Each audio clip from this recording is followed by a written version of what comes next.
Now let's get into the judging of Jack Edwards. Hey everyone, hi, welcome back to my channel.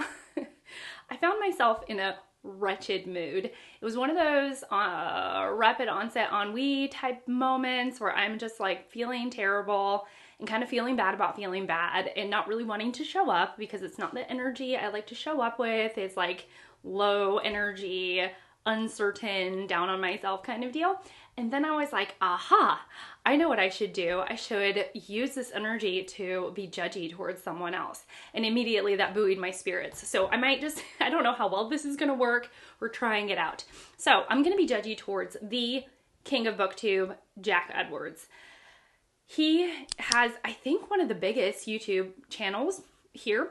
I am in the same space, the booktube space, even if we're not in the same stratosphere in terms of, you know, who we're talking to. I mean, he emceed the Booker. I think he emceed the Booker this year. Hello, my name is Jack Edwards and welcome to the official Booker Prize 2023 live stream. He got to start on StudyTube, I believe. Hello everyone and welcome to my YouTube channel. My name is Jack Edwards. It's getting to that time of year where exams are beginning to rear their ugly heads, and so I thought it was about time that I made some more study videos. He connected with an audience over being a student and I think filming himself studying and giving study techniques, and then has rolled over into booktube. What's interesting though is that he and I actually read a lot of the same books and have very different opinions on them. So I thought I would go through two videos. Oh wait, I have one more point. I thought I'd go through two videos where I talk about his book tastes.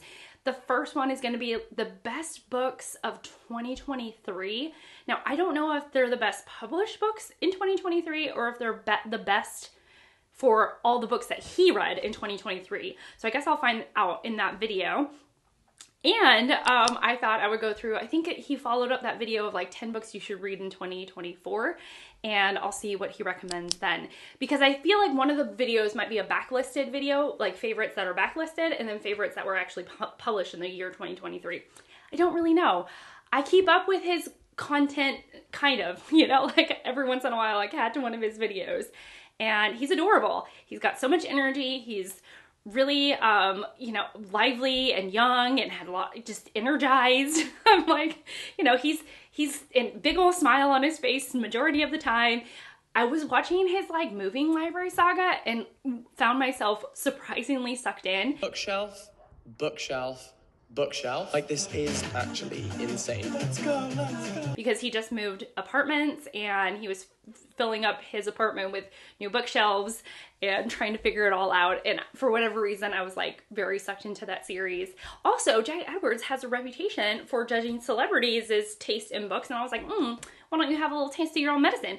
Over the past few months, I've been reading books recommended by celebrities. And today we are tackling Kendall Jenner. Not physically, just intellectually. Recently, I have been using my time to research interviews, the internet, pretty much anywhere possible for books that Harry Styles has personally recommended, and here they are. To celebrate Taylor Swift being an absolute icon and re-releasing Fearless, I thought we would dedicate the next 2 weeks of my life to reading all of the books that Taylor Swift has recommended, and there's a lot. So let's get started. So I'm untangling my headphones because I didn't prep very well for this video, but that's okay. What you should know if you're new here is that my name is Shelly and I love books and reading. This whole channel is dedicated to books and reading. If you're liking the vibe, I would encourage you to subscribe and stick around. And without any further rambling on, let's go ahead and get into the meat of this video. I can see why he likes doing this. There's like a thrill. There's a thrill to judge someone else's book tastes. Demon Copperhead by Barbara Kingsolver just perfectly toes the line between being genuinely heartbreaking and equally hilarious. This book won every award last year in 2023. It won the Women's Prize, it won the Pulitzer, co-won the Pulitzer, and it probably won other awards that I don't follow or don't remember, which is probably the case. What is great and what Jack says is that Demon, who this book is written in first person, so we're getting this really strong narrative perspective and voice throughout the entire novel, but Demon ultimately has to realize that regardless of his circumstances, which are tough and rough and, oh boy, heartbreaking, but amid all of that, that you eventually have to learn to be the narrator of, or the hero of your own story. And you really have to like pull yourself up by your bootstraps and start making good choices and good decisions for your life. And it's also brilliantly in conversation with Charles Dickens' David Copperfield. And so it's so good. And I agree. I wholeheartedly agree. It's hard to be like, grr, arg, towards Jack when you're like, oh wait, I actually really like that book too. Dang it. Okay, another book I liked. Particularly acclaimed book that I loved this year was In Memoriam by Alice Winn. This also feels to me like an instant classic. Like, pull up the literary canon, a hot new bombshell has entered the villa. Okay, so this I read this year. I think it did come out last year, and it is set during World War I. I was gonna say, I was like, do I remember? So set during World War I, and it is about Elroy, I think it is, Elroy and Gaunt. And they are two young men who are in school as World War I has broken out and people are fighting. And for their own reasons, they join the fight. And they join at different times, so they kind of lose connection. But they had such a strong connection and strong bond at school. And so this whole time, at least me as a reader, I was like, I want them to be together. I don't want either of them to die. And around these young men that you're following and that at least I was so like gripped by their story. And it's heartbreaking. It's so heartbreaking and just heart-wrenching. And it works so well. It was so good. I can't believe that this is Winn's debut. It was really strong, a really strong debut. Moving on. Another very reliable author for me who I discovered this year was Claire Keegan. And this book, Foster, again feels like a modern classic already. I read this, I think, at the beginning of last year. And it is about a little girl who, because of her family circumstances, they're unable to take care of this little girl. And they already have a ton of kids. So they, for a period of time, give her to another couple for truly a fostering situation, so that she gets care from someone else for a little while. And slowly, this book is so small and so quiet. Like, it's a very thin book, and there is a true economy of words. And through this, you realize why this experience of being taken in and being taken in such a loving way, it was meaningful for the couple who took this little girl in and for the little girl herself. It was a really, really sweet story. So we'll quickly talk about Irish authors specifically, but this was another favourite book of mine from this year. This is Paul Murray's The Bee Sting, which, in my humble opinion, is a perfect book. I cannot fault this, even if I tried. I actually just finished this book, and it was amazing. It was so good. I mean, it was so good. So it is about a family in Ireland. They're the Barneses. And we start off with, there is a mother and father and a daughter and son. And the son is 12, 13. The daughter is 18 about.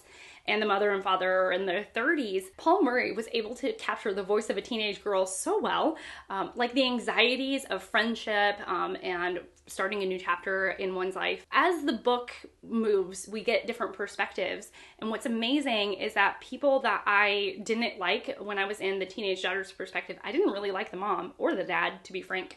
And then when you get to the mother and father's perspective, you realize just what a world of issues they have themselves. And so you end up having this deep empathy for these characters, and it has this incredible theme of loneliness and isolation running throughout. And I was just in awe of this book. This book was like crack cocaine for me. I could not stop reading it. I was so in love, and I thought it ended perfectly. I think some people take some issue with the ending, and I just loved it. And the next book I loved this year, the most recent addition to this list, the book I read right at the end of the year, is After Sappho. This is by Selby, Winn, Schwarz, and it is unlike anything I've ever read. Oh, we got to one of the books that I could not stand. So After Sappho was written in these fragments, written in a voice, so that was supposed to be like a collection of voices that had been lost through the years, and it felt like you were reading these little pieces of I don't know, like almost like little museum templates where there's something written about the piece that you're looking at. a little bit of context, a little bit of history. And through that, there was supposed to be this narrative of voices, primarily women's voices, that were lost over the years. And there is like a slight focus on some historical figures, like the actress Sarah Bernstein, I believe. But ultimately, it didn't coalesce to anything. It was just like this wispy, floaty, I don't know, just like, it was just like a feather of a novel. It had no storyline, no characters, no plot, no heft. It was really just like floating along. And I was like, why did I read this? And to this day, I still feel like I wasted my time with that book. Time and money too. Does he say profound a lot? I feel like he says profound a lot. Okay, so that was the last book. After Sappho was the last book that he recommended that I have also read. So we're going to move on to the 11 books you need to read in 2024. Moving on, before we get introspective, this is a book called There There. It's by Tommy Orange, and I think it's really important each year to identify the gaps in your own knowledge and your own reading. And for me, one of the things I was missing was that I'd never read a book about Native American voices and featuring a full cast of Native American characters, and that is exactly what this book does. I was not into it at all. I was not into what Tommy Orange was doing. I don't know if I wasn't the target audience for it. I just didn't enjoy what I was reading. It felt like a collection of interconnected short stories, which is not something I like it to begin with. And then there was also just a kind of, I'm not a prude.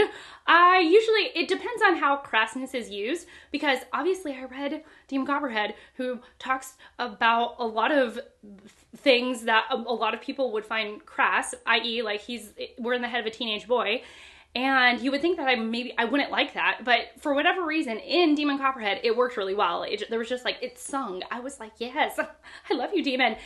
In There, when the characters were being sort of crass and slightly off-putting, like I actually found it off-putting, which I think for some readers would have the same reaction that I had with Demon, and be like, I love you so much, but with Tommy Orange's book, whereas like for me, it was like, gave me the ick. I didn't want to read it, so I DNF'd it. Next, returning to an old favorite, this is the next book by Douglas Stuart. This is Young Mungo. As you know, I adored his first book, Shuggy Bane, and dare I say, I think this one is even better. We follow a young boy called Mungo, whose mother is an alcoholic, and so he is sent away on a kind of camping trip with these two older guys from his community, and they turn out to be wrong-uns. They're terrible people. But at the same time, he is experiencing first love. Okay, I love this book. I love this book. I feel like we're set in Scotland. I might be wrong, but basically it is about forbidden love between two teenage boys and their truly messed up family relationships and some of the trauma that happens to one of the young men, Mungo, I believe. And there was this wonderful and incredible conversation throughout the book of what makes a man. And there was just some of these characters who really thought that being a man meant to be tough and gruff and to show no sympathy or empathy, and what happens when you don't fit in that typical mold. And so I thought that was such a brilliant conversation running throughout the entire novel. It was so gripping. The characters were so real. I actually should probably reread it because it was so, so good. So another point for Jack. Okay, so that was it. Actually, Jack Edwards did better than I thought. And actually, I actually quite like this because I got to talk about a random assortment of books, Like I got to talk about books that I love, books I didn't love, all of that mixed together and sort of in a very random and organic way. So yeah, I don't know, Jack. I think really just like any people who read books, I am immediately wanting to read and talk and dive into like, why do you like what you like? I am just all about the bookish conversation. And so it was nice to have an imaginary conversation with Jack Edwards and like slightly diss on his taste, even though I didn't diss very hard. But anyways, if you like this and you have someone else that you're like, I want to know what you think of so-and-so's favorite books, let me know. But yeah, for now, thank you so much for watching. Thank you so much for being here. I really appreciate it. And I will see you all in my next one. Bye!